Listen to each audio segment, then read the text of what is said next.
reka mbasohoze kandi nkomeze mbifurize ibihe byiza aho muri hose nizere ko mumeze neza nitwa Ferdinand Uwimana n'amasaha y'ikiganiro isi ya none mu ngingo zikomeje kugarukaho cyane hirya no hino mu isi abantu baribaza ikihishe inyuma y'ubufatanye hagati y'ibihugu bitatu by'ibihangange uhereye ku gihugu cy'Uburusiya igihugu kinini cyane igihugu gituwe n'abaturage bagera muri miliyoni zirenga 144 hakaza igihugu cya Turukiya nacyo cy'igihangange cyane muri iyi si gituwe n'abaturage bagera muri miliyoni zirenga 85 ndetse kuri ibyo ngibyo hakiyongeraho n'igihugu cya Iran nacyo cy'igihangange cyane muri iyi si gituwe n'abaturage barenga miliyoni 84 abaturage benshi abategetsi b'ibihugu uko ari bitatu muri iki cyumweru bahuriye i Tehran mu gihugu cya Iran yaba Ibrahim Raisi wa Iran, Recep Tayyip Erdogan wa Turkiya ndetse na Vladimir Putin w'Uburusiya bahuriye hamwe baganira ku ngingo zitandukanye by'umwihariko ku bibazo bibugarije bashobora guhuriza hamwe bashobora gushyira hamwe imbaraga mu guhangana nabyo ariko nanone bagaruka no ku kibazo cy'intambara mu gihugu cya Syria ibi uku guhura kwabo kwabaye nyuma y'uko na Perezida wa Leta Zunze Ubumwe za Amerika Joe Biden yari yagiriye uruzinduko mu burasirazuba bwo hagati by'umwihariko muri Arabia Saudite ndetse na Israel ndetse akanabonana n'abategetsi bo mu bihugu by'Abarabu muri kariya gace kubijyanye n'imikoranire ndetse no mu bijyanye n'igisirikare muri rusange ingingo irebana n'umutekano ariko muri aya masaha tugiye kuganira kuri ubufatanye bwagaragaye hagati y'Uburusiya, Iran na Turkiya turebe uko bihagaze twifashishije n'ubundi abahanga muri politiki mpuzamahanga bakurikirana cyane ibibera muri kariya karere. Dr. Rusa bagira cyamaze kujya muri studio. Dr. Kaze mu kiganiro isi ya none. Murakoze cyane. Ibibazo by'isi muri iyi minsi urabona bikomeye ku ruhe rwego cyangwa se nibisanzwe muri make? Yego. Murakoze. Ibi ndibuka mu biganiro twagiranye nababwiraga yuko hari ibintu byinshi bigiye guhinduka niko bigenda iyo puissance yari ikomeye yivuyeho hakajyaho iyindi cyangwa izindi nyinshi hari ibintu byinshi bigomba guhinduka mwagomba kubyiyatanda biriya byabaye ntibigutangaze abanyamerika niba bumvira umugeopoliticier witwa Benjamin Brzezinski biriya yarabivuze mu kintu yise grand échiquier écrasé sinzi ko muza kumfasha kubisobanura yerekaga Amerika ko hari indi mbaraga contre pouvoir écrasé ikomeye muri globalité yayo ishobora gufrena ubuhangange bwa Amerika nibyo biriko birabuye munsi igituma rero ikomeye umve uyigeranije na Amerika kwa Amerika nabwo kuri ku ruhande na mbere ntabwo yagomba gutinda 75% by'abatuye isi biri muri ehazi 75% bya ressources énergétiques n'ubu petrol na gaz n'amaminerais yandi biri muri ehazi ku muturage utabyumva uri dukurikira ari kure cyane yerazi urayisobanura gute? Ehazi ni ibihugu cyane cyane bahereye kuri bira bifite territoire imwe igera ku Burayi n'indi iri muri Aziya none ibindi bihugu biri aho muri ako gace byegereye ni ibihugu mu by'ukuri byokipa ahantu hangana na miliyoni 54 kilometre kare urumva ni nk'ikicumi cy'isi bikaba bituwe na miliyari enye n'ibice 9 by'abaturage. Urumva imbaraga ifite ehazi. Amerika yibuke ko ituwe na miliyoni 319 na 707. Hanyuma 60% by'ubukungu bw'isi PNB iri muri ehazi. Ibihugu bitandatu bikomeye muri politike mu gisirikari biri muri ehazi. Donc birivariza na Amerika bitandatu. Ibihugu bikomeye muri arme nucléaire, arme intwaro kirimbuzi bitandatu biri muri ehazi. Wumve muri Occident bitatu, sibyo? Kuko ni ibihugu 9 ubundi ubwo ibindi biri muri ehazi bifite amabomba atomike. Urumva rero Amerika kubera uwo mu geopoliticien wabo niwe gushika niwe kugeza uyu munsi nta wundi uramurusha ubwenge muri geopolitique burizenski ubuyiza minyuze muri 20e siècle niwe rudernier w'umuhanga. Kubera iki? Nabo kubera amatravo yakoze n'ibitabo yanditse n'ibyo yavuze ntiturabona umurusha. Ubundi ni umupolone ariko akaba afite ubwene igihugu bwa Amerika. Yagiye muri Amerika kera papa yari umudiplomate aragenda muri Canada mbere yuko ajya muri Amerika yarangije Harvard ni umuhanga cyane muri geopolitique. Ibyo yavuze nibyo biko biraba. Hanyuma ubwagiraga inama Amerika kugira ngo noneho ikoreshe ama strategie yandi ikoruka ishoboye icunge biriya bihugu bindi ibibuze gushyira hamwe ngo byo kuzamuka kuko iyo bishyize hamwe hagize indi puissance izamuka urumva ko Amerika yumvaga kwirangiye. Nibyo iri kwirakora uyu munsi. Niba ifasha Ukraine nka geopolitique bikaye bayikuriya. Nifata Burusiya nka agiteri geostrategique ni kuriya. Iran na Iraq aho Amerika yibeshye nuko yifashe nka pivot geopolitique kandi nabyo ari ibihugu byigize kuba empire bifite ambition nabyo kuba empire nka Turkey murabizi. Na Iran murabizi. Ubu rero imbaraga bari abantu bagiye gushyira hamwe ni Occident iri muri denier ntuze zayo. Aho naho nashaka kukubaza mbere uko twakira Dr. Yamiri mu Rwanashyaka. Dr. Rusa ubuhangange bw'ibihugu kwari bitatu Burusiya, Iran na Turkiya ubushyira ku ruhe rwego ukurikije na buri kimwe igihugu gifite? Nuko mu byita bitatu uyu munsi ni bitatu byahuye ariko muri nakubwiye ibihugu bihari uko bimeze. Noneho ntushyire kure Ubushinwa, ntushyire kure na Korea du Nord. Noneho Iran iyo navuze bitatu mu by'ukuri bifite ibiri muri Edan ni sinzi kunza kukivuga ni eta ziri dote na arme nucléaire. Iran irimo ariko ntirajyamo officiellement yitwa pays du seuil. Nukuvuga igihugu gifite capacity gifite ubushobozi bwo gukora bomba atomike. Nuko gifite uranium irarishikuriye kugera kuri 95%. Nacyo ushatse wakibarira muri ibyo ngibyo ni bitandatu. Noneho ubuhangange bifite nawe urumva niba muri Occident hari Amerika n'Ubwongereza n'Ubufaransa gusa ni ibihugu bitatu, n'est-ce pas? Urumva ko hari imbaraga muri yahazi, c'est ça? Bihuriye kuki kwa bitatu? Ibihugu. Ibyo muri ibi byahuye muri iki cyumweru. Byahuye byose hahuye Uburusiya, Iran na Turkiya. Uburusiya na Iran bihuriye yuko Uburusiya ni puissance nucléaire. Iran nayo ni pays du seuil, ni puissance nucléaire kitaravuga nicyo tumayita du seuil. Sinzi kubyumva. Iyo cyamaze kwitwa pays du seuil, nuvuga ko ni igihugu gishobora gukora bomba atomike uyu munsi cyanyejo. Dans quelques minutes.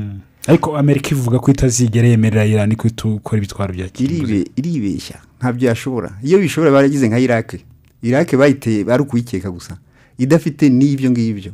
Ubu kubera icyo adatera Iran nuko babizi uko yifite, barabizi ko yifite. Ngira ngo rabyuka yize kugirana amasezerano uko yihagarika. Ariko nibiza babwira ati noneho Iran mufite ni muyikuremo. Barayigumya no gatiza abasivile. Bari abantu barabizi. Noneho Turkey nayo malgré ko iri muri OTAN iri muri OTAN ariko ni marginal irabizi kuko bigize Amerika yize gushaka gukora kudeta yuriya mu president uri wagitwele aburirwa n'Uburusiya kandi ari muri OTAN byashatse kujya muri Union Européenne baramwangira nicyo gihugu cya kabiri muri OTAN ku ntwaro ni cya kabiri après Amerika urumva rero ni ibihugu mu by'ukuri byagombye gutera ubwoba Occident ariko ubwoba bwa Occident irawufite sinzi hari ikintu bita piège de Thucydide muri géopolitique ni ukuvuga iki puissance iri en déclin ikabona indi zamuka igira ubwoba yagira ubwoba rimwe igaprovoka intambara ibyabayeho muri histoire murabyibuka muri Athènes na Sparte Amerika rero comme puissance iri en déclin ifite ubwoba iracunga ibyo bihugu nakubwiye ko ifite ibihugu icunga 10 ntabwo bicunga gratuitement birayivuna kuyicunga n'ubwoba yanga ko indi puissance ishobora kuyikura aho iri ariko c'est inévitable kuko wumvise imbaraga za Erazi ifite n'uwo mu géopoliticien Brindisi cyarabwiraga ati Erazi ira dans sa globalité il est capable de freiner États-Unis yavugiraga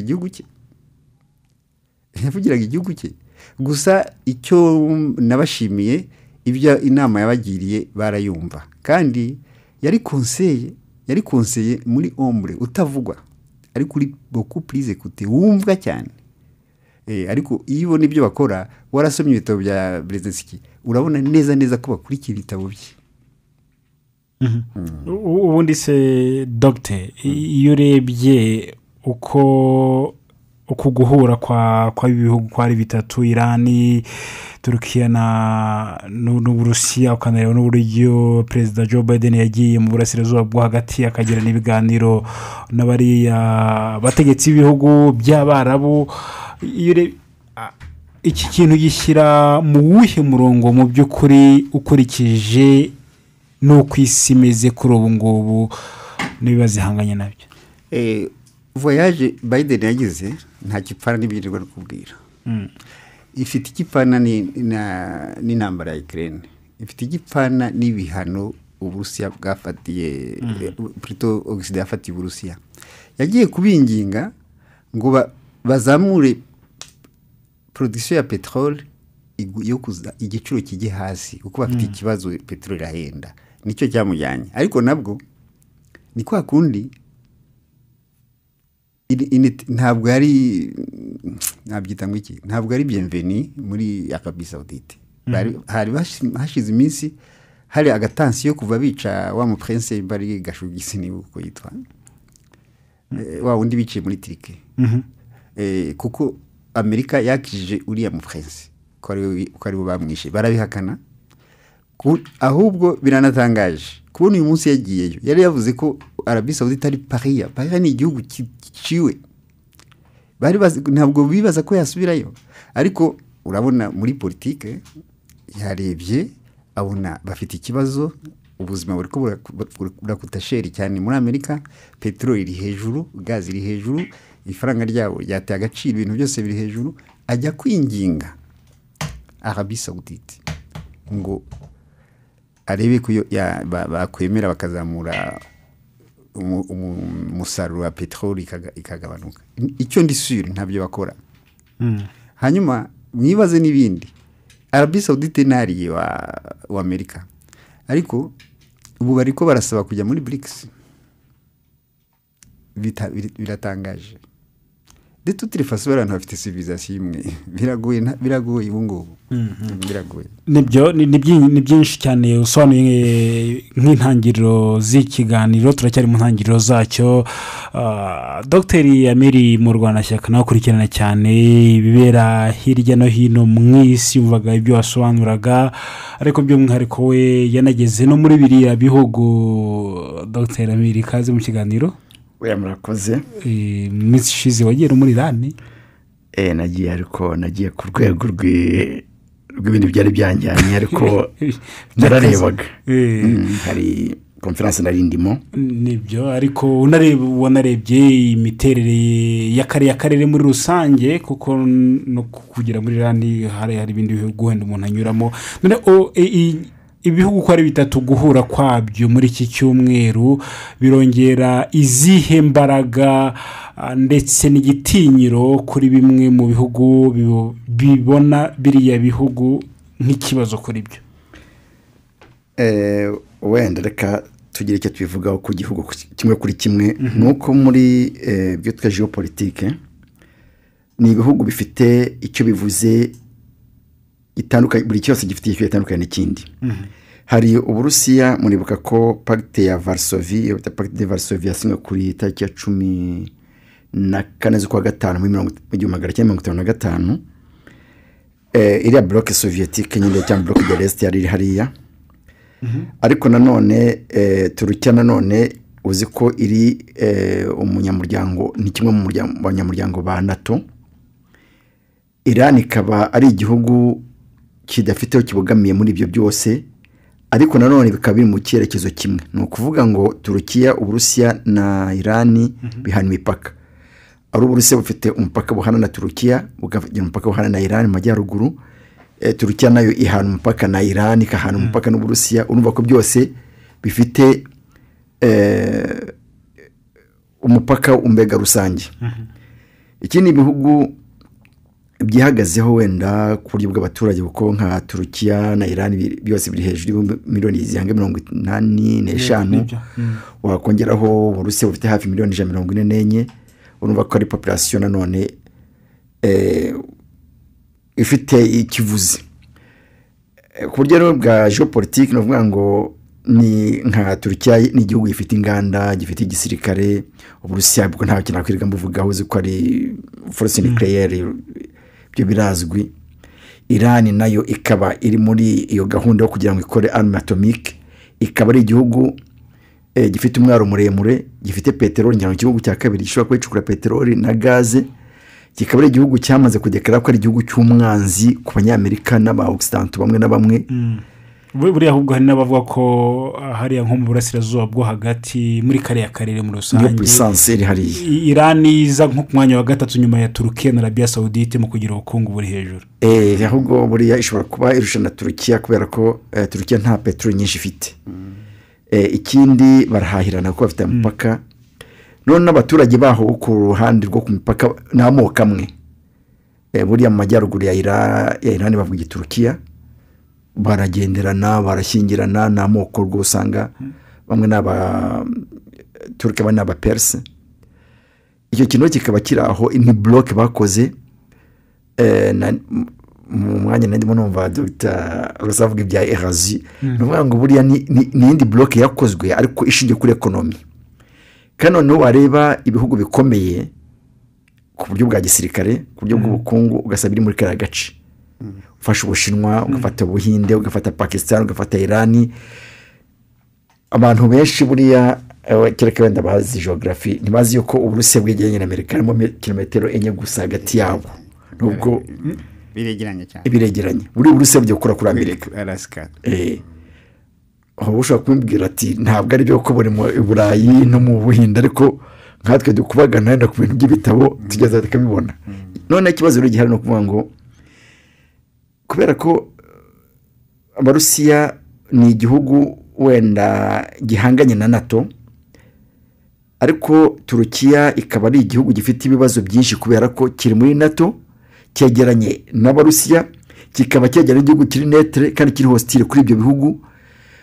kwihuza kwabyo rero ntabwo uko byagenda kose ntabwo Turukiya ishobora gufata position iri netre, kuko ntishobora kwangana n'umuturanyi w'Uburusiya. uzi ko bigeze kujyana ikibazo mu minsi yashize kandi byari byatewe na Amerika. igomba kugira diplomasi flexible kugira ngo ibashe kuba muri NATO, bayangira byinshi kubera umubano ifitanye n'Uburusiya. kureka Uburusiya ntiyabishobora kubera ko ni umuturanyi kandi ufite imbaraga, hari byinshi bahuriyeho. hari Iran ni igihugu cy'Abayisilamu na Turukiya ni igihugu cy'Abayisilamu kujya hafi 99%. ubwo niyo n'indi relation ibiri mu buryo bw'imitekerereze. ibyo byose rero ni byegeranye izo ngufu, nubwo wenda bashobora kuba bafite vision cyangwa se tendance itandukanye n'abandi.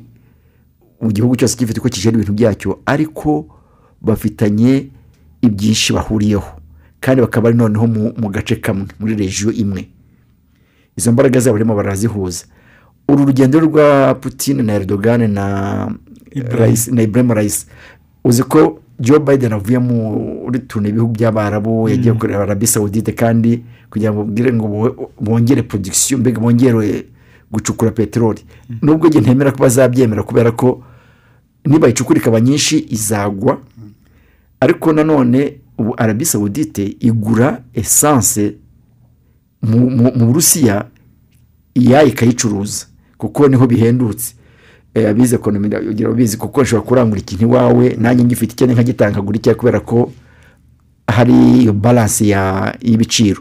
Ni ukuvuga ngo essence peteroli ituruka mu Burusiya irahendutse buryo kubera wenda technology bafite mu kwicukura no kwiva hafi, kuko ushobora gusanga nubwo igihugu gishobora kuba gifite peteroli ko harimo inzitizi, ishobora kuba ahantu hari ibyondo byinshi, ushobora gusanga kwicukura bigoranye, hakomeye n'ibindi byose, hari ibintu bishobora kwivangamo. None Burusiya rero yo kwicukura biraborohera, no kuyigura muri Arabie Saoudite, Arabie Saoudite kuyicuruza kugurisha iyayi ikagura Burusiya birayoroheye kugira ngo no kwishyira ku masoko kuko bakayikonsoma iya bakayigurisha kandi bakunguka. Ubwo rero uzi ko OPEC yakoze ikintu cyo kuba irinda production kugira ngo bakomeze bacunge isoko igiye kuzamuka, production kuba nyinshi batabona ko bayitesha agaciro, kandi abashaka kwitesha agaciro n'abatayifite. Noneho rero uzi ko buri wese yahawe kota urugero runaka agomba gucukura, iyo agiye kongeraho hari ibyo avuga kugira ngo nanone bakomeze kurinda wa mutungo wabo. Ni muri urwo rwego rero Biden yagiye kugira ngo abinginge areba ko kandi yarabahuje kugira ngo abasabe. Buna none yagiye atari nk'umuntu mbega super power kuri abo bantu ko hari ibyo bakeneyeho badafite, bashobora kubyanga kandi barabyanze mu mushize. Ubwo rero byabaye ku ruhande rwa Amerika n'abambari bayo. Iriya rero block yindi nanone yavutse cyangwa se yari hari ariko wenda itarashyirwa mu bikorwa, nayo ni urundi ruhande nanone byerekana ko Putin abatari wenyine cyangwa se batari bwonyine muri ya ntambara, nubwo bafite ibibazo hagati yabo. Aha ngaha ni naho umuntu ahita ahera yibaza uburyo bwo guhuza kw'aba bantu ko ari batatu. Uburusiya ntibucana uwaka na Leta Zunze Ubumwe za Amerika na NATO muri rusange. Ukareba Irani nayo ntabwo icana uwaka na Leta Zunze Ubumwe za Amerika, ni igihugu kiri aho ngaho. Wajya kuri Turukiya ni igihugu kiri muri OTAN, Uburusiya buhanganye nayo. Umuntu akibaza ati se aba bantu uburyo bwo kumvikana mu buryo bw'ubufatanye biroroshye kubigeraho, cyangwa se harazamuho kuri bamwe kwifata bakaba bati ibintu tubigenze bigura intege, cyane cyane nka Turukiya iri no muri OTAN, irimo ibihugu bidacana uwaka n'Uburusiya ndetse na Iran. Dr. Rusa, murakoze cyane. Biriya bintu nk'uko yakubwiye ati Iran iri netre, mu by'ukuri Iran niko bibeshye ngo iri netre, na Turiki niko bazigira ngo ni pivot géopolitique. Igihugu kiri netre ariko kiri vulnérable, gifite tendance yo gushobora kubuskira d'un côté à l'autre. Kubera iki cyitwa ko ari netre? Nta kuva ngo kiri netre, nta mbaraga gifite, ntikiragira arme atomique, ariko ni igihugu kigihangangiye muri kariya karere. Yes, ariko uburyo utaragira bombe atomique ntwara wagihangangiye. Iran ubu iri muri ni pays d'essai, nuko kuri capable yo gukora bombe atomique d'une minute à l'autre. Noneho hari ibindi rero biri muri Edan byo bifite bombe atomique birazwi, nabyo byinshi biri hariya muri Azi, bitanu byose biri muri Azi. Turiki nayo aba ariyo tuvuga cyane, kuko Turiki niyo iri iracanga abantu, kuko iri muri OTAN yagombye gukundana na Amerika. Ariko mwibuke nawe iri muri OTAN iri marginale, ntabwo yifasha nk'ibindi bihugu byo muri OTAN.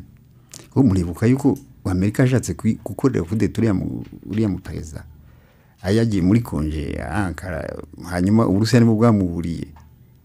Hanyuma muribuka abakiride bamuteraga bavuye muri Syria, bava muri Europe no muri Syria. Donc ntabwo Turki nk'igihugu nostalgique kigize ku empire Amerika icunga cyashatse kujya no muri Union Européenne baracyangira, kizi yuko naho kiri muri OTAN kidafite ari la famareme, kidafite agaciro nk'ibindi bindi, nk'uko burya uburayi bw'uburasirazuba bwose budafite agaciro kamwe n'ubw'uburengerazuba naho biri muri OTAN byose.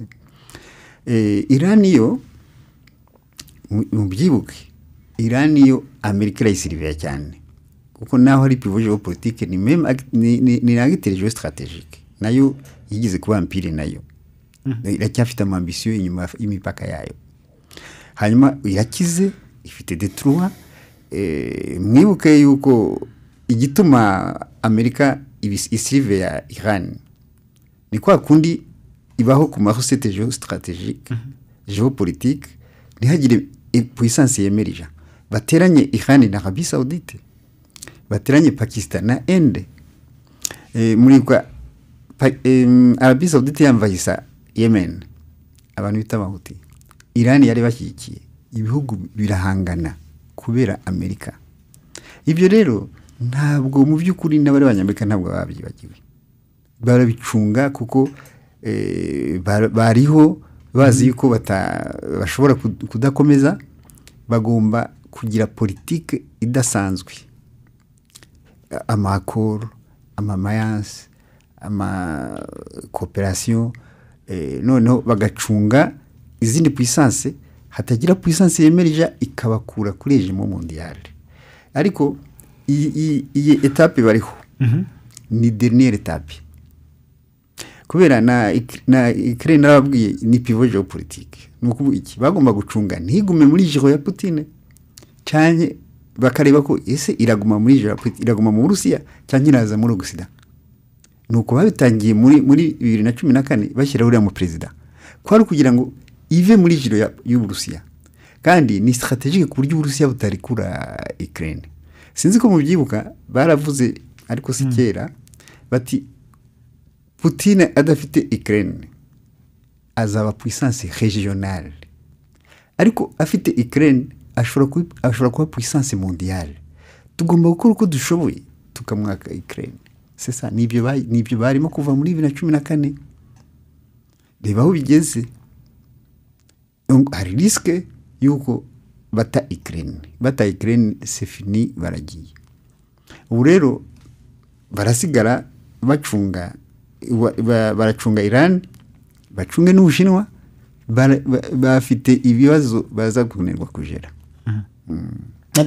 Ubufatanye burazamura ijwi ryande Dr. Amir mu Rwanda shyaka. Sinavuga ngo ijwi ry'umwe kuri biriya bihugu, ahubwo ni ijwi rusange, kuko ngira ngo na NATO buriya ni ibihugu 31 ariko bivugirwa na Amerika. Kugira ngo rero hashobore kuba balance cyangwa se wenda igereranya ry'imbaraga zishobora kuba ziri hariya, nuko hagira ibihugu bimwe bikora declaration bikerekana uruhande bihagazeho. Uko Dr. Rusara arimo avuga ati Iran ishobora kubona bombe atomique igihe n'igihe, force nucléaire zo barazifite ariko wenda ntiziragera ku buryo bashobora gukora intwaro, ariko bashobora kuba nabikoze uko barageze kuri phase ya nyuma. Turukiya nayo barimo barebakira centrale nucléaire yubakirwa na societe y'Abarusiya yitwa Rosatom. Ubu bari hafi nabo kuyibona kubera ko bafite ibibazo by'ibihugu baturanye nabyo. Nubwo buriya Turukiya iba muri NATO ariko ntabwo ifatwa nk'ibindi bihugu, kubera ko ni nacyo gihugu cyo muri NATO gifite intwaro z'Abarusiya gikoresha, ngira ngo kuko bageze gushagura zira ndege batangwa F-16, bari kandi Amerika yemeye kuzaziha ibihugu bya NATO. Turukiya yibima Turukiya bakoze coup d'etat, baje gukora huriya President Erdogan. Abarusiya nibo batumye iyo coup d'etat itaba. Ubwo rero byahita byegeranya cyane imyumvire mu rwego rwa diplomasi Uburusiya na Turukiya. Kandi mbere bari batumye Turukiya irasa indege y'Uburusiya kugira ngo nyine niba bajya gukora coup d'etat baburu ubatabara kubera ubutasi bw'Uburusiya. Uzi neza ko buriya nubwo igihugu cyaba gifite imbaraga za gisirikare nyinshi ariko kidafite ubutasi burya ntacyo kiba gishingiyeho kuko simvuga ngo icyambere ni amakuru utazi amakuru nyine y'ikintu ugiye gukora ngo umenye ibivugwa cyangwa se ari imbere mu gihugu ari no hanze burya ntacyo ufite none buriya rero ngira ngo bashyize kuva muri 79 iriya revolisiyo yo muri Irani uriya Ayatollah Khomeini ava mu Bufaransa yari yarahungiyemo uzi ko umwami wo muri Irani wa Shah d'Iran yatwaye amafaranga yose agera muri Amerika kuva bahagera iyo revolisiyo yaba buriya Irani ifite ubwo nibyo bambwiye uko naganire nabo buriya bafite igisirikare kibitemo ibice hari igisirikare gisanzwe gifite wings eshatu nyine ubwo ni Air Force naval na terrestre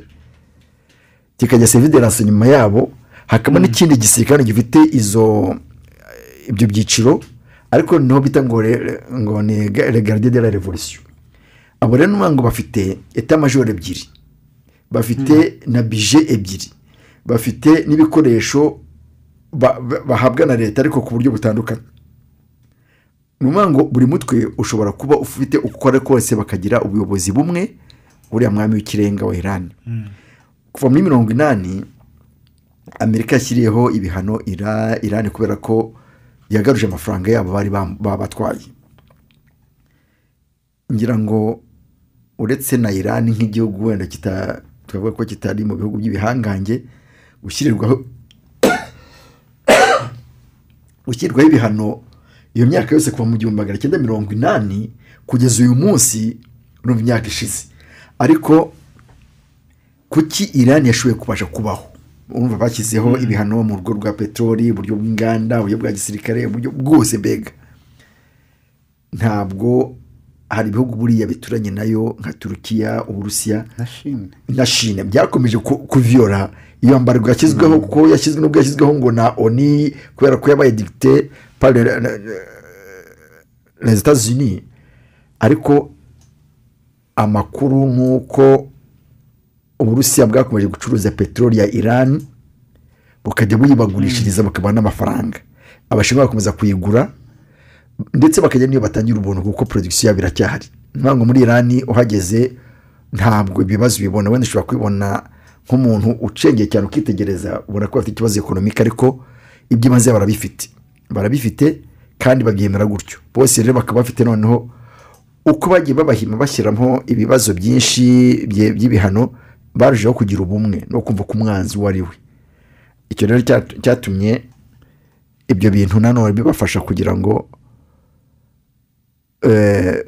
bagerageza kumvikana ibihugu biri mu karere kugira ngo nanone ibyo bintu niba bibaye bazamenye uko bitwara ari mpamvu bashaka kugira ngo bagire iriya arme nucléaire kandi bashobora kuba bafashwa n'Uburusiya nanone n'Ubushinwa kuko n'abariye ibyo noneho rero Amerika ifite ikibazo kimwe ni ukuvuga ngo yangana n'Ubushinwa kubera ikibazo economique kubera ko ishaka kudomina yangana n'Uburusiya kubera ko Ukraine buriya n'urwitwazo ariko bafite ikikiri bapfa yangana na Iran kubera impamvu Amerika izi kuko ishaka ibyo bihugu byicara hasi kandi bifite uko biteye mu buryo bwa gisirikare uburyo bwa ekonomi n'uburyo bw'abaturage aho rero n'ikibazo cyavukiye noneho ngubu ndetse bikaba ntekereza ko bishobora kubyatera intambara y'isi yose barebye nabi nubwo abaturage batabishaka ariko urakoze cyane Dr. Ameri Dr. Rusayo urebye uku guhura mu matsinda y'ibihugu bisobanuye iki ku ntambara y'ubuteta reka yabivuze Dr. akubwira ati hari byinshi bahuje yahise binyibutsa intambara Gertrude irangiye hari umunyamerika wo mu Japon yitwa Fukuyama yanditse igitabo yise La Fin de l'Histoire avuga ati birarangiye hasigaye ejemu imwe ntabwo icyakire ejemu zibiri hasigaye Amerika nyuma gatoya hari undi witwa Samuel Huntington yanditse ati Gertrude ntabwo irangiye yanditse yise choc de civilisation nibyo yakubwiraga ati bafite ibintu bahuje bari abantu bafite civilisation imwe Gertrude ntirangiye ahubwo ihinduye forume ati ubu haraba shoke de civilisation nibyo biri kubera uyu munsi bariya abantu naho itirikiri muri OTAN ifite amarelation n'Uburusiya na Iran gusumba uko ifite relation n'ibihugu byo muri Occident kubera ya civilisation yakubwiye no kugira ngo Turki bayangire kujya muri Union Européenne no kubera civilisation bayangiye kubera ari mizirima civilisation hanyuma uyize kuvuga uti biriya bihugu nka Putin ni umwanzi wa OTAN. OTAN si umwanzi w'Uburusiya gusa biriya bihugu byose OTAN ni umwanzi wabyo bimufata nk'umwanzi. Rero mwigeze kumbwira uti Iran bazayibuza gukora bombe atomique bari abantu ntabwo babiyagiye yuko Israel yayikoze itabyemerewe hari wigeze avuga nta na kimwe bigeze bavuga none se bari abantu n'ibicucu niba Israel yayikoze ati natwe turafasha abangaba bayikore. Hanyuma hari ikintu nostalgique bakwiye kujya musubira inyuma mukorera muri histoire. Turki Empire Ottoman niyo yasenye Empire Rome donc bazi imbaraga zayo. Turki niyo yasenye Empire Rome ifite imbaraga cyane ku buryo yakoze na genocide muri ntambara ya mbere muri 1918 genocide y'abaromeniye batinya no kuyivuga n'uyu munsi ntabwo uba bayivuge. Hari igihe bigeze gushwana n'Ubufaransa Macron aravuga sinzi ibyo yarapfuye kubera ubugereki Macron avuga ati bari abantu bakoze empire y'abaromeniye arabisakuza president wa Turki ati president w'Ubufaransa Macron ataravuga ngo twakoze genocide y'abaromeniye atakanya yibagiwe amaraso y'abatutsi yamenye mu Rwanda. Ibyo ngibyo ni mwabyumvise aracicika nasubiye kuvuga iyo bari ikindi gihugu kibivuze cyari kuba ikibazo. Iyo bari yaranze ko oniyemera ko iriya genocide nta wivuga muri iriya genocide kandi genocide yabaye mbipe mwese murabizi ariko niba yivuga kubera yakozwe n'igihugu batinya donc Turki ni igihugu batinya. Turki rero ntabwo ivuga yakumva ko ari inshuti ya OTAN irimo irabizi yuko atari inshuti yabo naho iri muri irabizi ni inshuti y'Uburusiya ni inshuti ya Iran Iran barabizi yuko irimo nk'iki irimo nk'iki ni hashobora kuba harigeze kuba akabazo hagati ya Syrie n'Uburusiya none bakanayinginga ngo ijyemo kuko bashaka ibe strategique ni pivot géopolitique uko nakubwiye nuko gusaba yibeshya uko ari pivot géopolitique gusa kandi ari na guerre géostratégique nicyo bibeshya abanyamerika na Iran nuko babibeshyeho kuko muri 5 pivot géopolitique hari bibiri bidasanzwe ni Iran na Turki ntabwo yegeranya na Ukraine ntiwageranya na Azerbaijan ntiwageranya na Corée du Sud ntabwo babigereranya.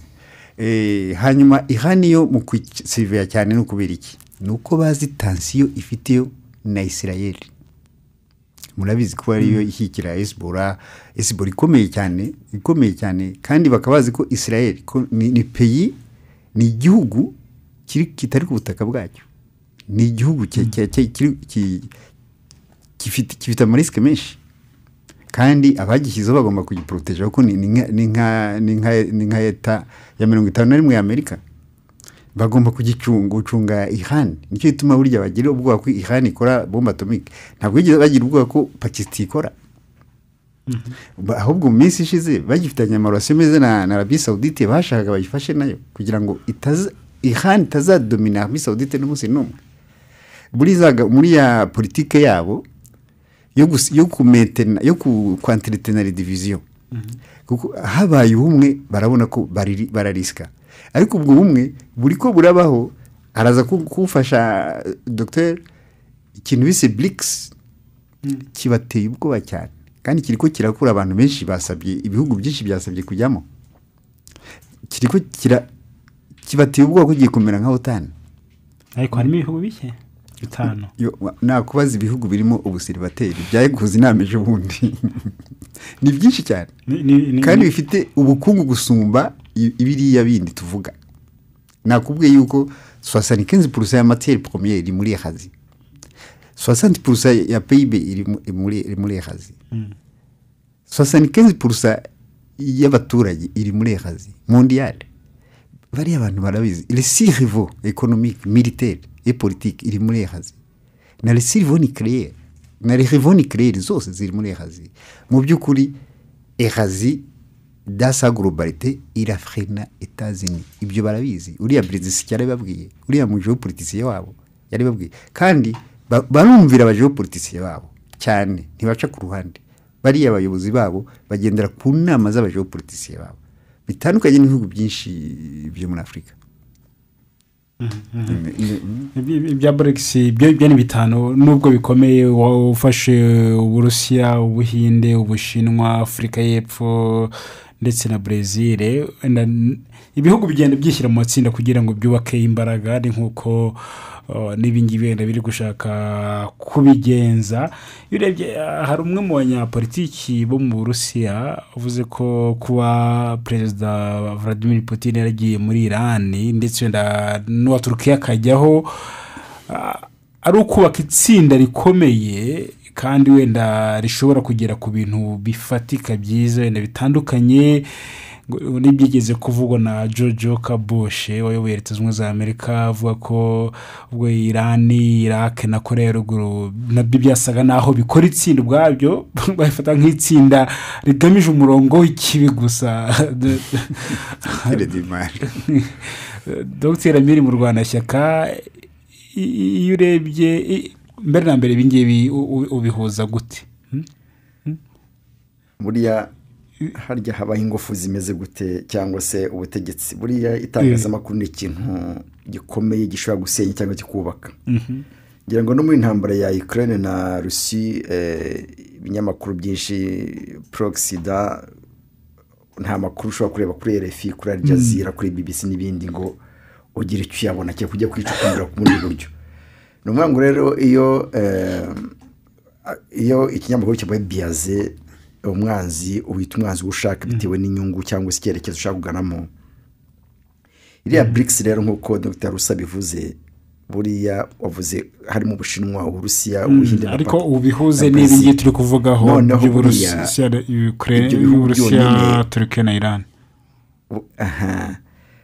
kugira ngo igihugu n'ubundi ntabwo ibihugu byo muri batanu byagiriye muri rimwe nk'uko Finland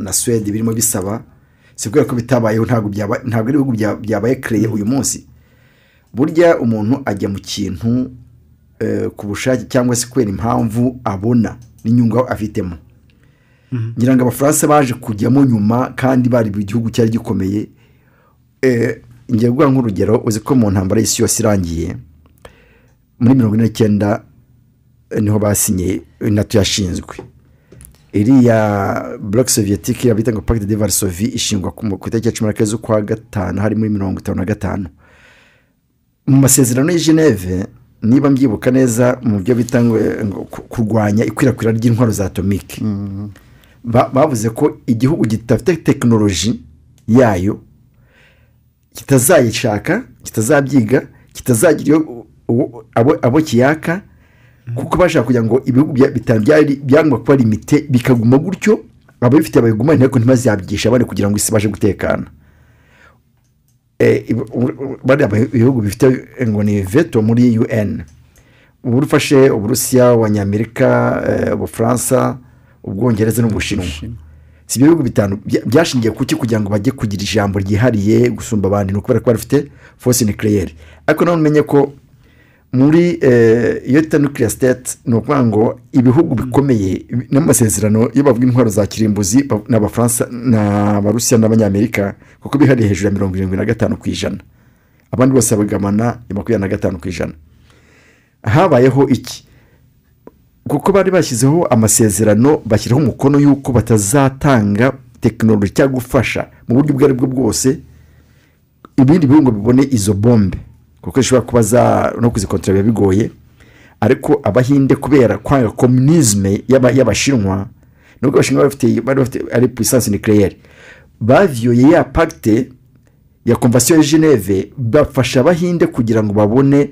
bombe atomique muri ndumva ni muri mu kwa gatanu ku itariki ya 18 muri 1974 niho Abahinde bapimye bombe yabo ya mbere iranarisi sabayita ngo smelling Buddha Pakistan yamaze gutandukana n'ubuhinde yaravuyeho yamaze gufata icyerekezo yabaye repubulika na za Sri Lanka zirazivaho Bangladesh yavuyemo muri 80 nyuma y'ibyo bintu bumva ko bagize ingufu za gisirikare ku buryo bashobora noneho kuba badomina no kugarura intara z'abari baratakaje.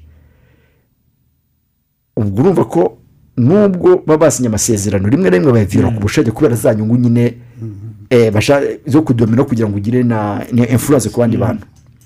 Icyakurikiyeho nuko Pakistan nyuma y'imyaka 24 muri 98 ariho babonye bakoze bomba atomike yabo.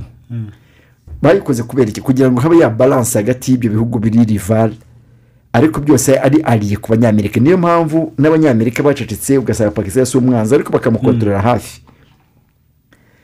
Ubwo rero mwango iriya BRICS n'ibihugu bindi bizagenda byiyungaho, hashobora kujyaho Iran ikajyaho, hakajyaho n'ibiriya Korea ya ruguru ikajyaho, Ubuyapani bukajyamo, nubwo ari ibihugu ari ariko bagomba kureba inyungu bafite. Biriya bihugu byonyine birimo uko ari bitanu ukurikije umutungo bifite, ukurikije capacité militaire bifite, ukurikije politike bifite, ukurikije abaturage bifite na influence.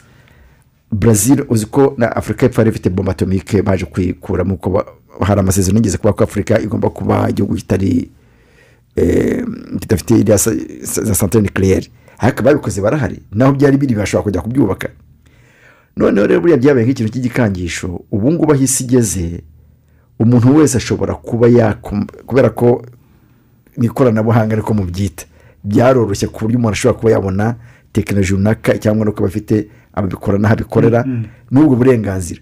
Amerika yari kirimo Rwanda n'ikindi giki ni ukuvuga ngo nubwo ibi bintu bishoboka ntabwo kizatuma ibibona.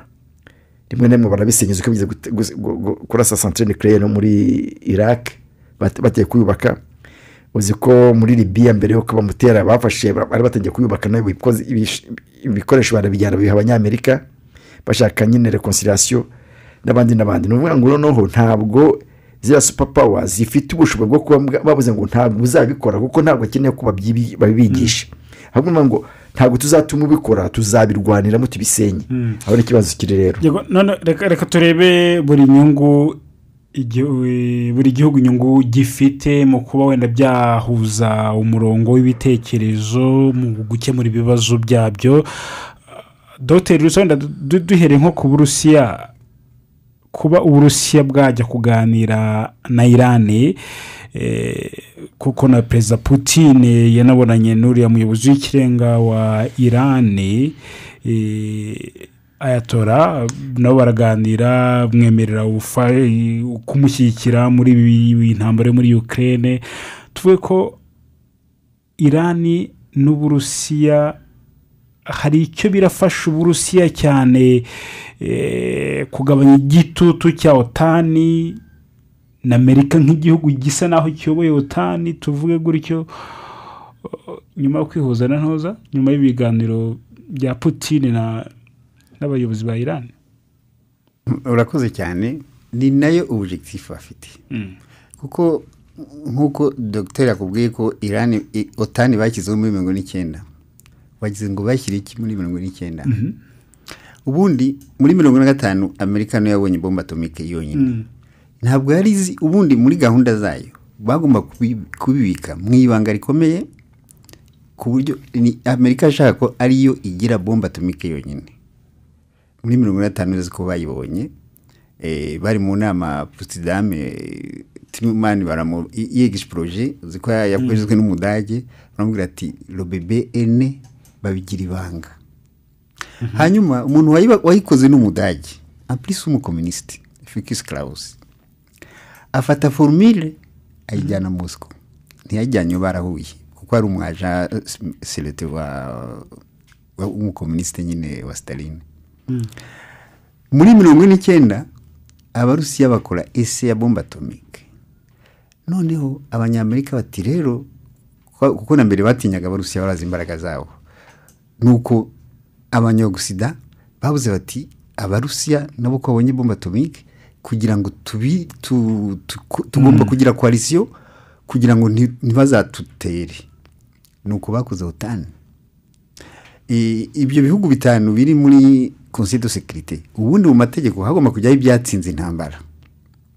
Ubufaransa bwatsinzwe mu minsi 42 byurabizi ntabwo bwagomba kujya muri Conseil de sécurité ariko baravuga ati dukeneye une France forte ifite imbaraga izaba gendarme de l'Afrique ikontrekare communisme ntinjire muri Afrika donc bayiha Afrika bere bihugu yakoronije ntabwo yarabigumanye noneho ahubwo ari nk'ibihugu byabo atari koloni ngira ngo muribuka muri 40 de Gaulle asomera agira Brazzaville capitale ya France yavugaga France yize ni Gabon ni ibihugu byo muri ni France yo muri Afrika ntabwo ari France ya métropole donc byitwa nk'ibyabo nta kindi kwari ugushaka abariye umwariye we wabo nawe agira imbaraga nuko bafashije France ibona bombe muri 60 ubwongereza bwo na mbere uriya mudage yari ufite nationalité ubwongereza yabahaye formule nabo 52 barayibona noneho bajya hamwe bakora inama ubwongereza Ubufaransa Amerika n'Uburusiya bati mukora uko mushoboye Chine ntibone bombe atomique Chine ikoresha maneko zayo ko izi maneko irayishoboye nkuko yabwiye docteur ati udafite information nta ntambara watsinda nyine muri eshanu ziteye isi information n'izubwa mbere abashinwa bakoresha umaneko iriya formule bayibye muri France bohereje umaneko wabo w'umugore bagiye kumva bumva muri 64 Chine iresiye amabombe muri iriya nyanja y'amajyepfo y'Ubushinwa niho no basubiye barahura baravuga ati noneho igihugu kugera muri 67 ibihugu bifite bombe nyuma ya 67 ntazagira ikindi gihugu kigira bombe nuko bumvikanye ariko uko bikubwiye ayo masezerano akayaviola bakagenda igihugu bashaka ko ya politique yabo nabwiye entretenir la division bacunge intagire indi emergence indi puissance emerja bakajya bomba tumwe kugira ngo kidomine ako gace nkakuravuga ati Chine idomine Uburusiya ntibudomine Chine Iran ntidomine Arabie Saoudite Israel ibe protégé barayifasha ikora bomba atomique noneho Corée du Nord yari asinye muri ya masezerano yo kudakora bomba atomique ibirengaho muri 2003 irazikora bayifatira ibihano byinshi cyane iyi politike yo gufata ibihano bashatse bayireka ko nta kintu irageraho n'umunsi n'umwe baravuga ngo barizora iki gihugu bagifatira ibihano baketufe ntabwo bishoboka ya bindi yakubwiraga docteur ati bahuje imitse civilisation ni ikindi kintu ntabwo Chine yakunda yuko Korea yicwa n'inzara ntabwo Urusiya bwakunda ko Korea du Nord ibura essence Iran bayifatiye ibihano hashize imyaka 20 kandi economy yarazamutse ahubwo Uburusiya bafatiye ibihano uyu munsi ejo habaye inama cyangije ubundi aba Union Européenne ivuga ati bakuri ibihano by'Uburusiya kuko ni twego turiko turasufura none Uburusiya burungukira iki muri iyi bitatu Uburusiya icyo bwungukiramo no gucreate ikintu kimeze nka OTAN barabona ko bafite bari abantu bagusida bakuze imbaraga bagomba kugira icyo bita contre pouvoir niyo BRICS noneho ahubwo si nibyo gusa no kuri economy iriya BRICS zakora ikintu kimeze nka FMI kuko barabona ko iriya banke bita Banque Mondiale FMI ni byo bibabuza amahoro bibabuza kuzamuka muri economy iyo BRICS ngira ngo docteur arabizi oya bivuze noneho Uburusiya Irani na Turukiya niho nshaka kugira ngo numve n'udukurikiye nawe yumve niki Uburusiya bugiye kungukiramo gifatika niki Irani igiye kungukiramo gifatika niki Turukiya igiye kungukiramo gifatika bitandukanye nuko ibintu byari bimeze kuri ubu ngo reka ngwiri strategie y'Uburusiya ikiri kwirashaka nuko reka bari abantu l'ennemi commun umwanzi rusange babereke ko l'ennemi commun c'est l'Occident niba mara kumva ko hari l'ennemi commun barashyira hamwe ubumwe nibashyira hamwe ntabwo Occident izasubira kugira ikikorera umunsi numwe OTAN izaba neutraliser Amerika izaba neutraliser ntabwo izasubira kumera sangunda gutera ntabwo izakora nka gurate Iraq bakica Saddam babeshe ngo afite amarume nucléaire bakazana agapudira akabongo ni fiole iriya fiole bayimenye muri conseil bari abantu bose bari gupfa yiza kuba nucléaire bari abantu bose bari gupfa ariko hari ukuntu abantu muri politique basa n'abasinziriye barabyemeye gushyika uyu munsi ndamenya impamvu iriya ibayo bari gupfa bose none se bari abantu bose ntibizishimiye bari gupfa bose yayimenera hariya yayitumuye gutya bari gupfa bose ariko ntabapfuye. murakoze cyane dogiteri Yamire cyane cyane ku nyungu za buri gihugu. aravuze ati abanyapolitiki wenda buriya baba babizi murashobora gushyigikira azi kuri mu mafuti ariko kubera ko hari igitekerezo runaka muhuriyeho ugomba kukivuga ko ari cyo. Iyo ni prinsipe yo gushyigikirana. Burya abantu benshi bakora amakosa bayazi ariko azi ko aza kuyahakana nyuma kandi akagira abantu bamuha iyo support. Inyungu rero Uburusiya bufitemo ubuzi ko ikibazo Uburusiya bufite cyane cyane na Vladimir Putin yavuze n'abaturage bakeya. Uri igice cy'Uburusiya kinini ntabwo gituwe. Miliyoni zirenga 17 za kilometero kare kuri miliyoni 144. Icyakaro cy'abaturage ba Nigeria ni ikibazo. Turukiya ifite abaturage benshi. Iran ifite abaturage benshi. Ikindi biriya bihano bayishyiriyeho ushobora kuba uzi ko bafunze iriya Swift kugira ngo hataza kuba transaction mu kugurisha bimbagore transaction mu banki. Ariko iyo wamaze kuba ariye w'ikindi gihugu nanone kitafatiye ibyemezo ushobora no kubacururizamo amafaranga aca hahandi kubera ko noneho ni imihora. Essence iyo petrol ishobora guca muri Turukiya, ishobora kujya muri Turukiya ikayigurisha muri Union Européenne cyangwa mu bindi bihugu, amafaranga aza ku Burusiya. Ishobora kwicisha muri Iran cyangwa muri Iran nayo nkuko Abarusiya bagiye bayicururiza mu gihe yari yashyiriweho ibihano. Impamvu ubukungu bagomba kuburinda ku buryo bwose. Ikindi nuko abaturage bagomba kugira ahantu bisanzurira. Buriya nibamara kugira ubwo bumwe bwabo bashobora kuzagera wenda ku rwego rw'uko nta na vizi igomba kuba hagati y'ibihugu byabo bakinjiranamo bagafatanya. Ubwo nibamara gukora ya pact Amerika ntizaba ikibashije kujya gutera Iran kubera ko izaba ifite indi force nucléaire kandi très puissante yitwa Uburusiya.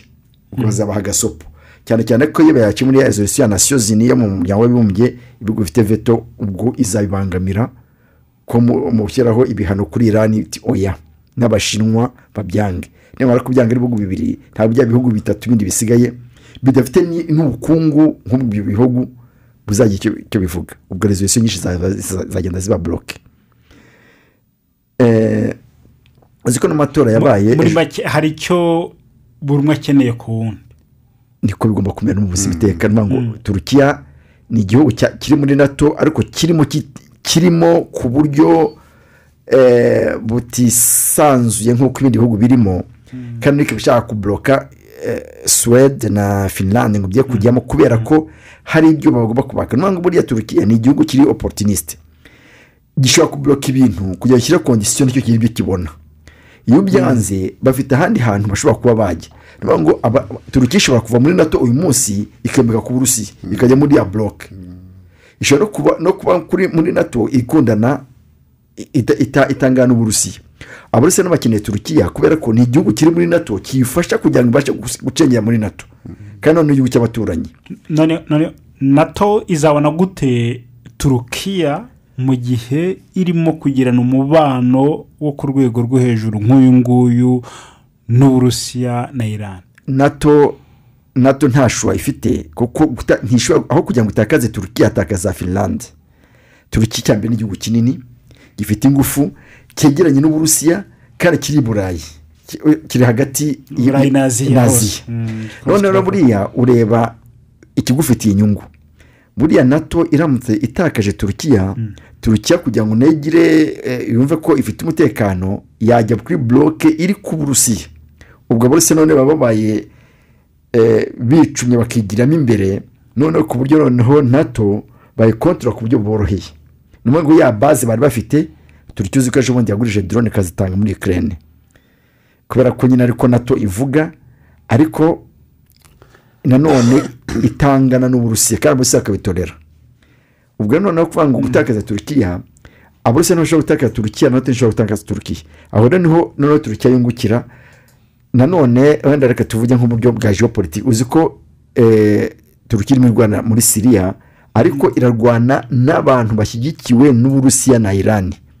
Aribyo muri iyi nama bavuze ko igomba kureka incursion muri ibitero muri Syria nabo bakaza kuza kuyifasha kugesoka muri icyo kibazo. Mbega kuko gutera Syria ni uguca intege no gutuma abateroriste bashyigikiwe n'Abanyamerika babona imbaraga.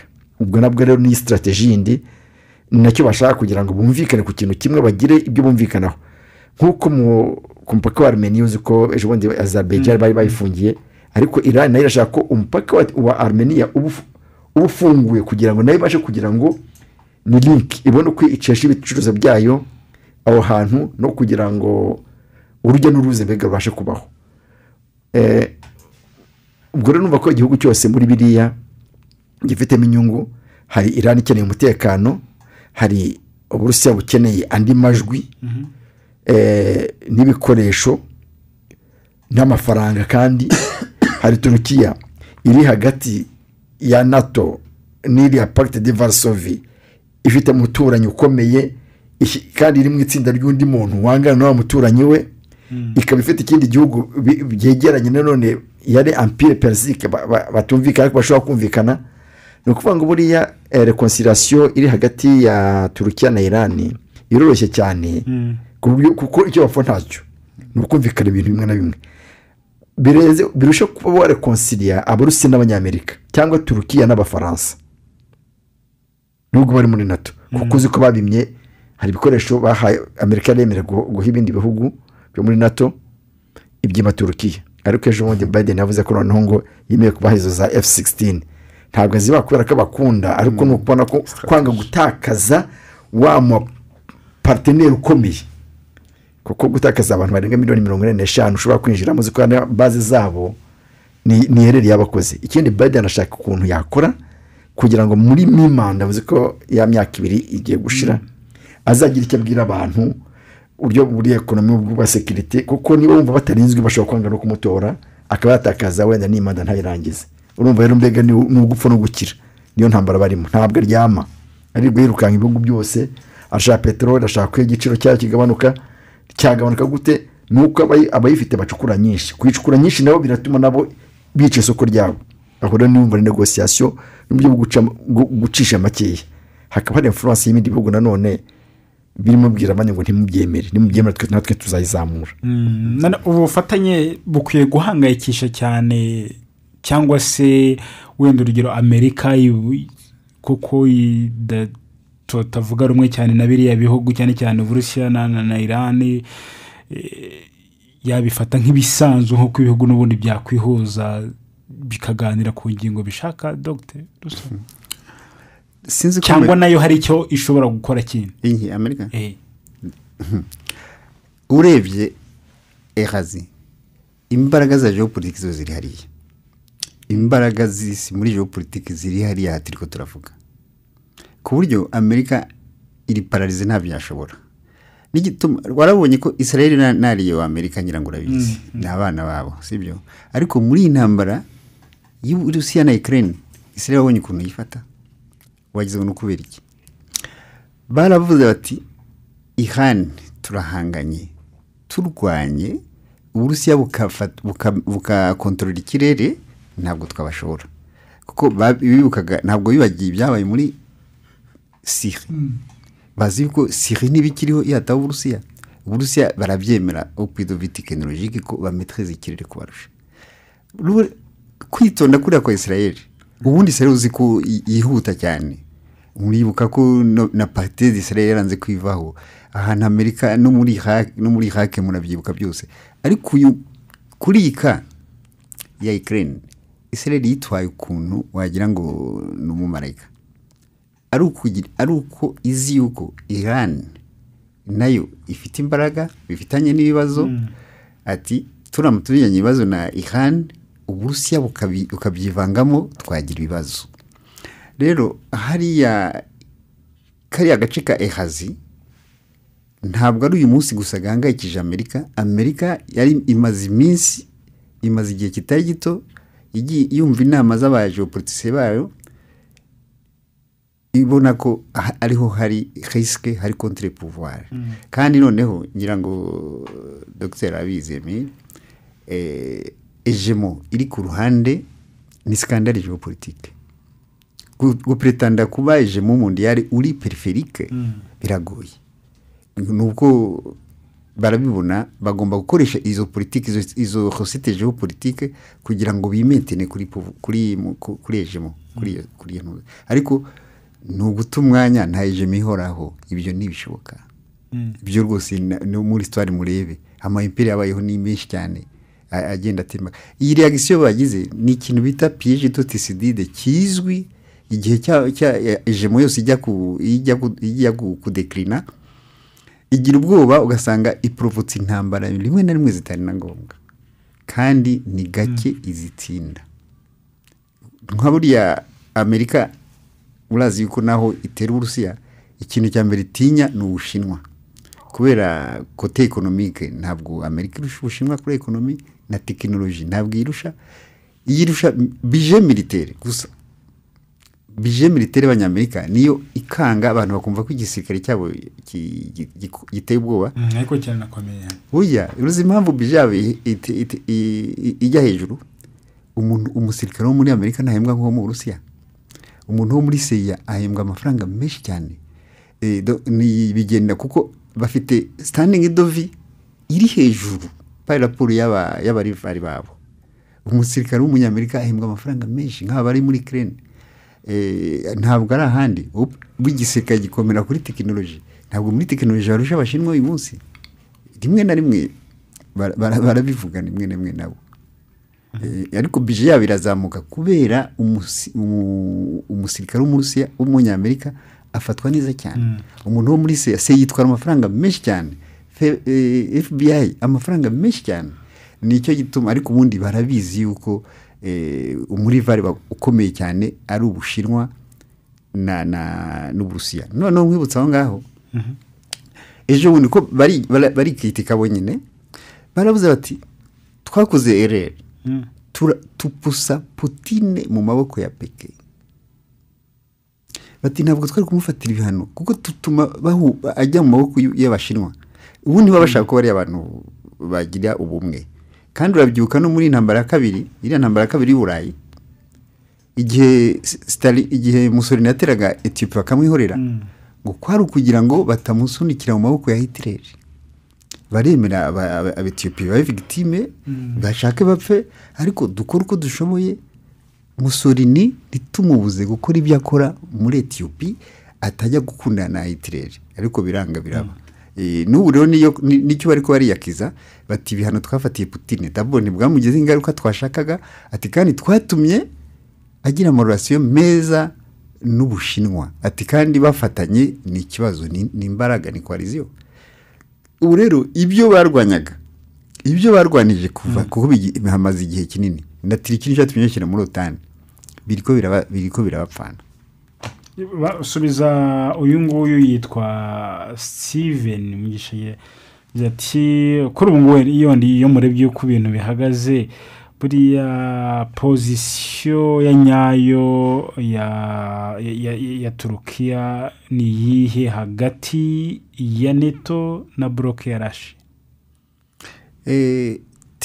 Turiki nkuko nababwiye nawe yageze kubikubwira ni pivot géopolitique igihugu kiri pivot géopolitique uretse ko Turiki itandukanye n'ibindi ibihugu Amerika isirive nka pivot géopolitique ni bitanu ni Kore ni Azerbaijan ni Turiki ni Iran na Ukraine ariko muri ibyo bitanu harimo bibiri byisangije ni Iran na Turiki ubundi pivot géopolitique ni igihugu kiba kiri netre ariko kiri vulnerable gishobora kujya mu ruhande rumwe cyangwa urundi mwebwe ari cyo mukora mwebwe les deux puissances zirwana imwe izamuka n'indi iri kwiragwa no gucunga icyo gihugu ntikijye kuri wowe cyangwa kijye ku wundi kijye kuri jewe cyangwa se kimwe kiri netre ntiyigeraho kijya nuko urugero ni nabahaye ni Ukraine ubu rero ubu noneho Ukraine barabona yuko yamaze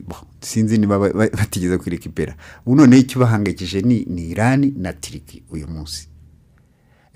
Nabyo Iran ikabahangayikisha gusumba Turkey, ko Turkey bavuga bafitanye akarorasiyo runaka, ariko kariya akarorasiyo ntabwo gafashe ntabwo kabuza Turkey, kuko nayo iri muri Europe. Mwibuke yuko territoire yayo ni kangahe muri Europe? Ni 3%, kandi Uburusiya bufite 25%, kandi ntibubuza gukora ibyo bukora. Ariko noneho igikuru si icyo, igikuru ni civilisation na histoire, kuko Empire Ottoman bayishenye kera mu ntambara ya mbere.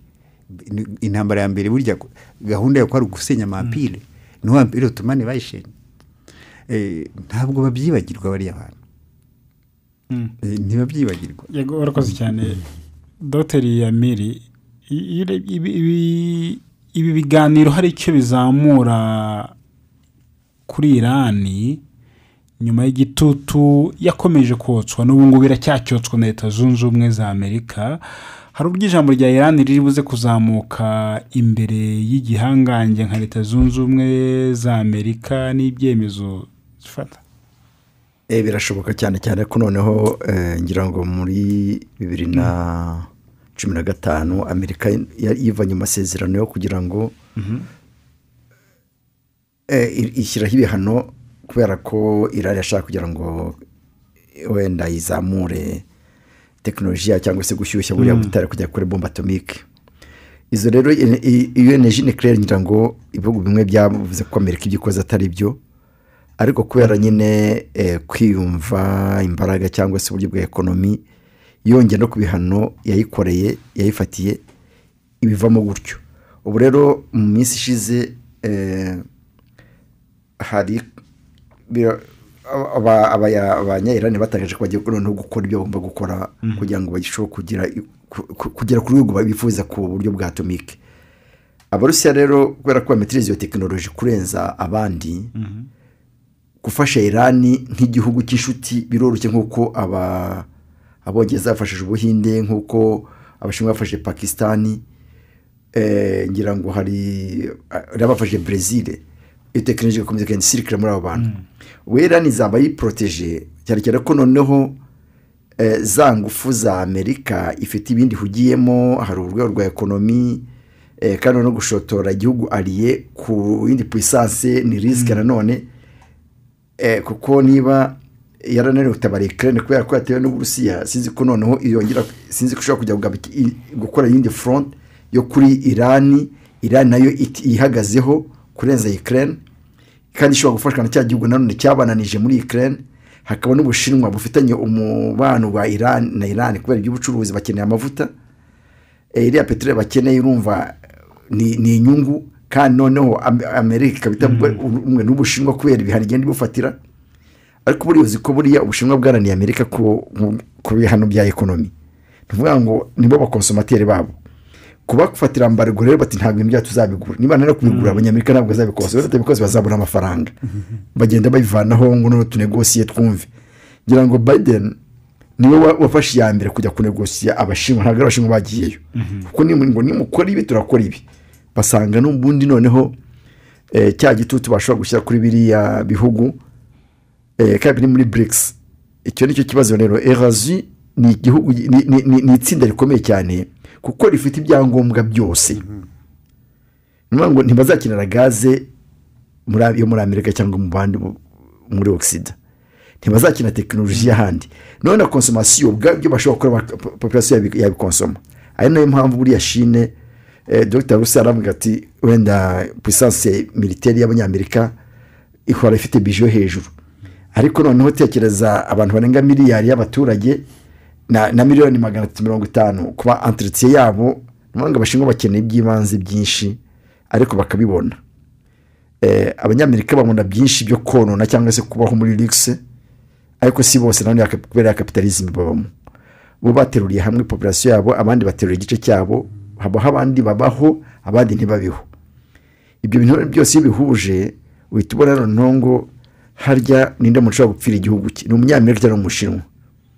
Na patriotism rero ikindi uzi ko Abanyamerika nta gihugu, nta Munyamerika avuga ngo ni gakondo buriya ntabwo iri eta nation abarusiya ni za eta nation ngo buriya ntibakavuge basekuruza baho niho n'abahariya abashinwa ariko abanyamerika n'abasekuruza bafite hariya bose bagiye baza nyine ni hybrid country bagiye baza nyine barahura bakora icyo gihugu buriya nta muco bagira ntabwo avuga ngo mu bihugu byose uzabona ibintu byita ngo ni festival nuko burya nta muco bafite umwanza n'ibyawe n'ibyo natwe tukakora ikintu kimwe tukakora ibikingi nk'uni festival ariko kuki mu Rwanda nta festival se zihaba nuko dufite umuco wacu abantu b'abanyafurika burya bafite umuco wabo ushobora kujya muri Zimbabwe ugasanga bafite umuco wabo ariko ugiye muri Haiti cyangwa muri Amerika uzaza bafite festival kubera ko bo ni abantu batandukanye kugira ngo bagire ikintu bapfa guhuriraho buri wese azana utwe bagaterateranya ngo ni iki tuzatugenderaho na Amerika rero nuko nguko iteye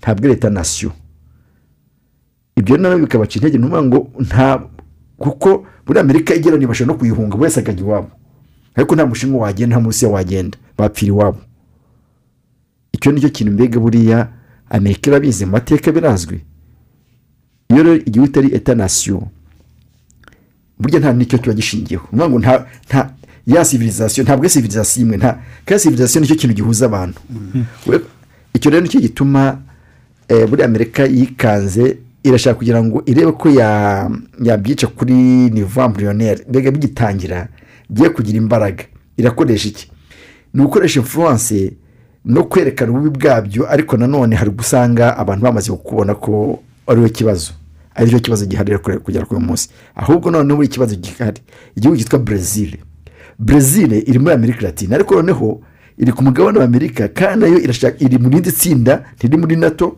ifite nucleaire burya ifite bombe atomique ifite peteroli ifite abaturage benshi cyane buriya ni puissance nayo itavugwa n'indi uzayirekipera ni abarusiya n'abashinwa ni leta zimwe za Amerika ni iki kubera ko ubwo badafite ubuzima bungana batabona ibintu kimwe ubwo bazerabaho abasa nabo cyangwa se abo bimva kimwe nabo reka twumve gato mu masegonda make perezida wa Iran ni Ebrahim Raisi icyo avuga kuri politiki ya Iran muri iki gihe ndetse n'agomba gushyirwa imbaraga masaile mantiqi ya masaile mushaki ibibazo by'akarere ndetse n'ibyerekeye za misile ntago bigibwaho impaka twagaragaje intego yacu umubano no gutwererana n'ibihugu byose by'umwihariko iby'abaturanyi ikidushishikaje n'umubano mwiza n'abaturanyi ibikorwa byanjye byose kugeza ubu byabaye byo kurengera uburenganzira bwa muntu abaturage bacu bagaragaje ko bashoboye kwihanganira kotswa igitutu kandi bagomba kumenya ko politiki y'ububanyi n'amahanga ku buyobozi bwacu idatangira ku masezerano ya nucleaire ya Iran kandi ntizanagarira kuri yo tuzasuzuma ibyo duhuriraho n'isi yose muri politiki y'ububanyi n'amahanga ituzanira inyungu گسترده و متوازن را در سیاست خارجی دنبال خواهیم کرد.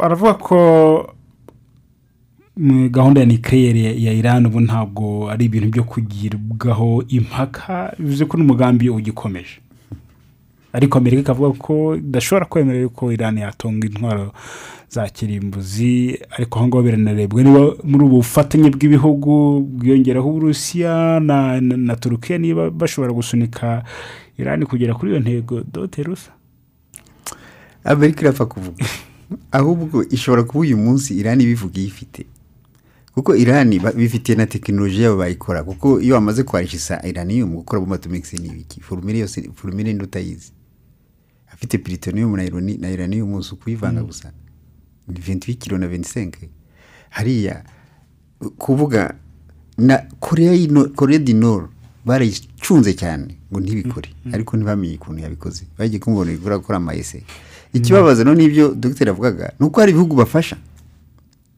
nko buriya Amerika afashije yende kuyibona Ubushinwa kubera barafitanye ibibazo na kuko bayifashije kugira ngo idomine Ubushinwa nabwo buzi ikibazo yende na Pakistan ifitanye bafasha Pakistan ayibona bombe atomique abashinwa barayikure nta wafashije ibingibi bya bombe atomique ntabwo bikiri ibintu biri compliqué kuri upfa kufite uranium na plutonium na Afrique du Sud bari bazifite ariko Mandela agiye kuba perezida barabanje bamujyana Kapo baramusinyisha bazitwara muri Amerika barabeshya ngo barazidetruje bafite bombe atomique 6 n'amasante nucléaire 2 barayimura kugira ngo hatagira igihugu cya Afrika gitunga bombe atomique. Amerika bari mu bintu navuga ngo ni classique ntibazi aho ibintu bigeze. Hanyuma nkuko bikubwiye Amerika sinzi gituma tunabita abanyamerika ni izina biyise ubundi ntabongereza nibo benshi n'abandi ni nation imaze imyaka ingahe ku isi ni imyaka 150 ni iri très jeune hagiye jone muri 15e siècle. Rero ibyo yakubwiraga nabyo birayifragiliza cyane. Hari abantu batahuye, hari igihe habi ibintu byo kuvuga byo kwicana ngo darabira barashaka kumara abazungu ibintu nk'ibyo biriya byose nta handi wabibona ntushobora kubona muri Chine. Donc ni nation iri très fragile yagize imbaraga kubera uburayi bwaguye izamura amafaranga igira amafaranga menshi iradomina igira ibihugu yifatira nka Proche-Orient kubera ukuntu yifatira ibihugu igira petroli ariko bene biriya bintu ntabwo biramba. Ugize kuvuga uti Iran izaguma izashobora ifite igitutu cya Amerika, igitutu kikumaze imyaka nk'iriya kigeraho kigata agaciro. Naguha urugero Empire Romain yokeje igitutu Empire Ottoman imyaka 196 ari intambara. Empire Ottoman iriyubaka abamizirima bariyubaka basenya Empire Romain. Umuntu akutse igitutu ukageraho ukiyorganiza kuko ubona nta kundi none ikintu bita energie de survie kugira utarimbuka ugasanga ahubwo n'uwo mukwize. Rero igitutu cya Amerika kuri Iran nabo barabizi ko ntacyo kikivuze. Ubwo Iran icyumvira Amerika na gatoya ngira ngo urabyuka no kuri Trump. Uribuka basenya drone yabo, uribuka babloka ubwato bwabo, icyo gitutu kizarenga icyo ni ikihe. Urakoze cyane Dr. Amire muri uko kuba kufatanye hagati y'ibihugu bitatu Burusiya, Iran na Turkiya, kubera iki Iran isaba Turkiya kudakora ikosa ryo kugaba ibitero muri Syria mu cyo yise kurwanya iterabwoba? Uriya mu majyaruguru ya Syria hari nk'imijyi nk'itatu, imijyi y'Abakurde. Abakurde bari muri Iran, ba muri Iraq, ba muri Syria, no muri Syria no muri Turkiya, barenga 26,000,000. Kubera ko ari agace gafashijwe n'abanyamerika, mu by'ukuri buriya mbere uko Abarusiya bakora intervention yo kujya kurinda Syria, buriya Iran yakomeje kurwana kuri Syria ifashijwe na Hezbollah na agace gatoya cyane kaba muri Liban ariko gafashijwe na none na Iran. Ni nka branche armée y'abanya-Iran kubera ko bafahana umupaka na Palestina nyine urumva bahora bahanganye. Kugezaho ibihugu byose bya NATO byatereye Syria. Njya muribuka ko uriya Theresa May wahoze ari minisitiri w'intebe w'Ubwongereza n'umubyo yazize bamubajije impamvu yatumye abasirikare baba barasa muri Syria. Iriya nama ishinga amategeko yabyemeye abona nuko bisobanura njya ngo nicyo cyatumye navaho.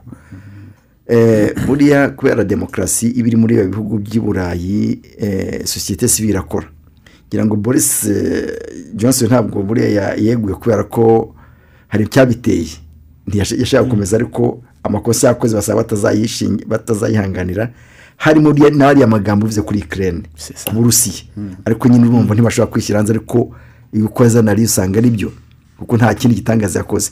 Noneho rero kuvuga uti impamvu banga ko bihanangirije Turkiya gutera muri Syria nuko Syria nk'igihugu nk'ingabo za Syria zifashijwe n'Abarusiya n'abanya-Irani kandi bashaka gukora coalition noneho Turkiya ikavuga ko ifite ikibazo cy'umutekano wa kubera Abakurde n'abari abantu bita abateroriste.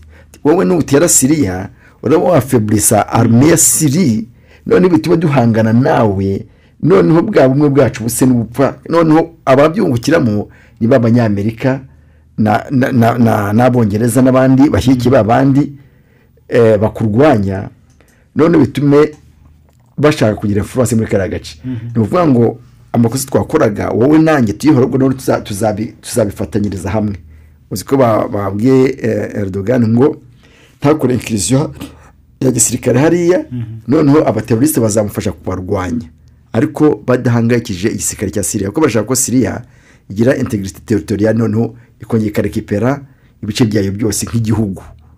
Ubwo nako gutsindwa kwa NATO, kuko ibyo yaba yaragezeho yaragerageje byananiye. Ni ukuvuga ngo buriya NATO yavamo nk'uko Amerika yavuye muri Afghanistan. Ubwo ni inyungu za Turkiya ikishaka n'iki, ivuga ko ishaka kugira ngo ibirukane nibure muri kilometero 30 muri zone de nuisance, mbega hamwe badashobora kubagira icyo bakora. Ariko bakasanga bati byaba ari ikosa ko izo operation ziraba zikorwa ku butaka bwa Syria kandi ushinzwe guproteja nka Uburusiya na Iran. Ahubwo noneho reka tugufashe we kujyanamo abasirikare, dufashanye na Syria kurwanya abandi bakurwanya, noneho ubwo n'uburyo bwo kwizora abo bantu nk'abakurde, ubwo bashobora kuzaba integrate. Mundi ya Kurdistan cyari igihugu, abakurdi burya ni igihugu kinini, n'intara nyine bagabanye, baresenye umwe atwara agapana, nk'uko bashaka ko Ubudage bwagomba kugenda nyuma y'intambara y'isi yose, byagomba kuba nka Kurdistan. Ariko niyo muri ushenye bimwe Dr. Usabwe civilisation ikindi, kuko umukurde wo muri Syria no muri Iran no muri Iraq no muri Turkiya ni umukurde n'abavandimwe, kuko bafite umuco umwe, bafite amazina amwe, bafite ururimi rumwe, bafite imyumvire imwe, bashaka igihugu cyabo, baranashyingirana.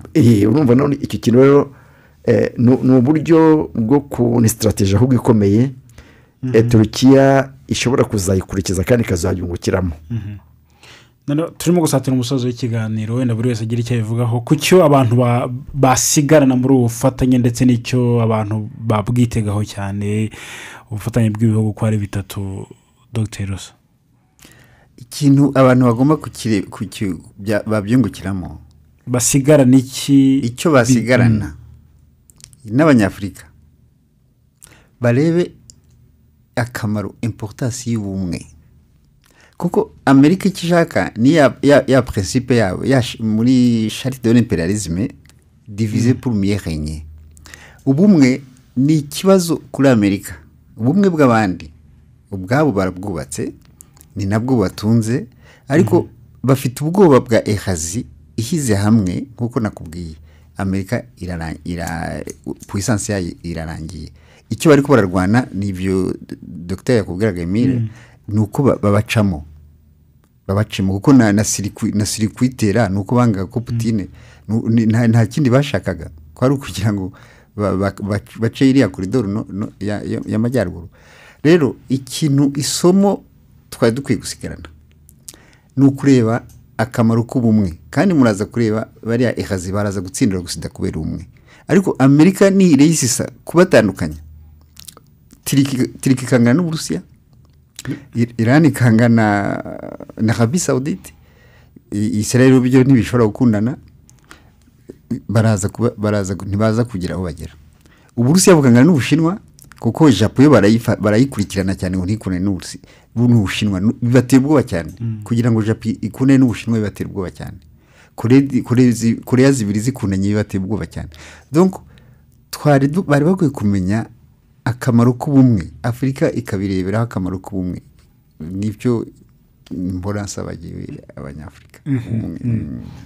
Dr. Amir, dusoza, abantu bitege ko kwishyiramo kw'ibihugu bigomba kugira icyo bisiga mu bibazo biriho mu isi, cyane cyane mu buryo bwo guhangana nabyo no kwirwanaho. Kuko ni ishyirahamwe cyangwa se n'ubumwe bw'ibihugu bikomeye bifite byose. Rero kuba nyine ingufu burya niyo mwaba mufite ingufu ariko mudafite ubumwe, kubasenya biroroshye cyane. Buriya nubwo ari ibihugu bitatu byatangiye, ariko ibihugu bituranye nabyo ejo bundi uzasanga na Afghanistan yagiyeho, kuko ibihugu bituranye na Iran na Korea ya ruguru ijyaho, n'Ubushinwa buzeho. Ibyo bihugu byose ni Korea block none ikomeye, block ifite amafaranga, ifite abaturage benshi, ifite ubuhinzi, ifite peteroli, ifite tekinoloji, ifite n'igisirikare. abo rero sinzi ko hari igihugu ngira ngo hari muri sisi twiye kuvuga ko nta gihugu Amerika yari yarwana nacyo ngo ikineshe wenda kuko ishobora kuza igasenya amabombe igasenya ibintu ariko ntabwo kuko ngira ngo igihugu ni icy'abantu burya ibintu ni iby'abantu ariko nta bantu b'ibintu babaho. ushobora gusenya nk'ubutegetsi barabushenye, ushobora gusenya igihugu cyose byose ukabivana bakongera bakiyubaka, ariko noneho nuko urekipera abantu ukabagiramo influence ukaba umurongo bagomba kugenderaho. nta hantu Amerika irabikora n'uvuga ngo ironona gusa. iriya bloke niramuka igiyeho kandi yanatangiye ikibazo cya Syria bazagikemura, abakurde buriya bazashobora kujya mu buryo bwa dialogue bati mureke ibi ngibi tuzabashakira wenda igice cyanyu mugomba kujyamo. ubwo n'uvuga ngo influence Amerika yari ifite hariya izatangira kugenda igabanuka, kuko yatangiye kugabanuka. Irani genari ndi muri Irani nk'uko abivuze. muri Irani buriya nka televiziyo nta makuru namwe ushobora kubona yo muri Occident. televiziyo zivugiye perse n'uvuga ngo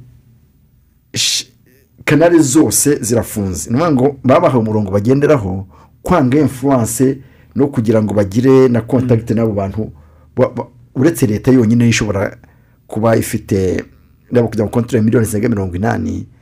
Ibyo natangiye vuga nti igihugu kidafite ubutasi bujya ntacyo kiba gifite, n'uvuga ngo bakontrola buri kintu cyose kinje ku butaka bwacyo, bakontrola abaturage babo, bagakontrola n'abanyamahanga bahaje. Ariko abazungu barimo, Abarusiya barimo, Abafaransa barimo, Abongereza barimo, ariko ni bandi barimo baje gukora ikintu ngo icyo kintu kiba gihari. Ariko Abanyamerika nabo ntashobora kuresika kujya aho hantu. Buriya habamo n'Abayahudi noneho muri Irani banatuyemo, ariko noneho n'uvuga ngo uko uyu perezida wabo avuze ati twebwe dushaka misile na nuclear, ntabwo ari kuri agenda, ntabwo ari cyo tubasha kuba n'abandi bantu, ahubwo tugiye turebe relation umubano wacu niyo n'amahanga ubushingiye kuki ku nyungu zacu no ku nyungu z'abangamiranye. N'uvuga ngo rero amasezerano Biden abwiye abarabu ngo basinya na Israel ni nko kubabwiriza ngo mwese muri abantu banjye mwegera, ariko ntabwo sinzi niba abaturage ubwo n'aba perezida bayikoze cyangwa abami, ariko batende babyumva gutyo. kandi ni nk'ibintu by'agahenge kugira ngo agire icyo abwira Abanyamerika ko hari icyo yakoze, ariko mu by'ukuri iyi nama iri hagati y'Uburusiya, Irani na Turkiya irakomeye cyane, irakomeye kandi ishobora guhungabanya na za ngufu zo muri Occident. n'ikibazo cya Ukraine kandi kirimo kiravugirwamo. Nuvuga ngo Irani na Turkiya barifata gutya ku kibazo cya Ukraine, barifata gute position ubwo n'indi baho umurongo. Sinzi niba ari Irani, sinzi niba ari Turkiya cyangwa ari Barusiya, ariko bashobora kurebera bakabona consensus bavuga ngo tugende ku murongo umeze gutya twe kubangamirana. Niko mbibona. Tuzakomeza kubikurikirana no mu biganiro bitaturebe uko aho ibintu byerekeza, nabyo tuzakomeza kubiganiraho tubigeza ku badukurikiye. Reka mbashimire cyane Dr. Emile Murwanashyaka ku musanzu mwatanze. Murakoze cyane, ndabashimiye. Yego Dr. Rusana mwakoze cyane. Merci aussi, merci à vous. Yego n'abadukurikiye bose turabashimiye, tubifurize ibihe byiza aho bari hose bakomeze bumve Radio Rwanda muri gahunda zitandukanye. Nge nitwa Ferdinand Nawimana, tuzasubira ku munsi w'ejo.